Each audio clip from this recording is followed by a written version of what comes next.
ఈ సినిమాలో మేకర్స్ ముందు నుంచి చెప్తున్నట్లుగానే ఈ చిత్రంలో కథ కానీ ఎటువంటి లాజిక్స్ లేవు. వినోదం మాత్రమే ప్రధానంగా సన్నివేశాలను రాసుకున్నాడు దర్శకుడు. లడ్డు పెళ్లి ఎపిసోడ్కు సంబంధించి ఎంటర్టైన్మెంట్ అందరినీ అలరించే విధంగా ఉంది. సినిమాలో కొన్ని సన్నివేశాలు బోరింగ్గా, బాగా సాగదీతగా అనిపించిన తదుపరి సన్నివేశాల్లో వచ్చే హిలేరియస్ ఫన్ను కవర్ చేసేసింది. ముఖ్యంగా యూత్ను టార్గెట్గా దర్శకుడు రాసుకున్న సన్నివేశాలు ఆకట్టుకున్నాయి. సినిమాలో ఫస్ట్ అప్ అంట లడ్డు పెళ్లి చుట్టూనే తిరుగుతుంది. పెళ్లి కోసం డిజైన్ చేసిన కామెడీ బాగా పండింది. ముఖ్యంగా లడ్డు పెళ్లిలో పెళ్లి కూతురు పారిపోయే ఎపిసోడు, అక్కడ హీరోలు నితిన్, సంగీత్, శోభన్, రామ్, నితిన్లు చేసే హడావిడి బాగా వర్కౌట్ అయ్యాయి.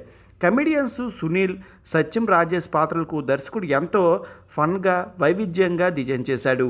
ఆ పాత్రలు చూస్తే కన్ఫ్యూజ్గా, కామెడీగా కూడా ప్రేక్షకులకు కావలసినంత వినోదాన్ని అందిస్తాయి.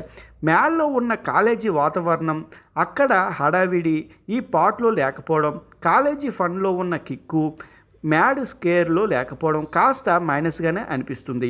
అంతేకాకుండా ముఖ్యంగా పాత్రలకు జంటగా హీరోయిన్ లేకపోవడం కూడా వెల్ట్గానే అనిపిస్తుంది. ఫస్ట్ హాఫ్ సరదాగా హిలేరియస్గా ఫన్తో కొనసాగితే సెకండ్ హాఫ్ ఫస్ట్ హాఫ్కు మించిన వినోదం ఉండి బీమ్స్ పాటలు థియేటర్లో ప్రేక్షకులను ఒకసారి తెప్పిస్తాయి.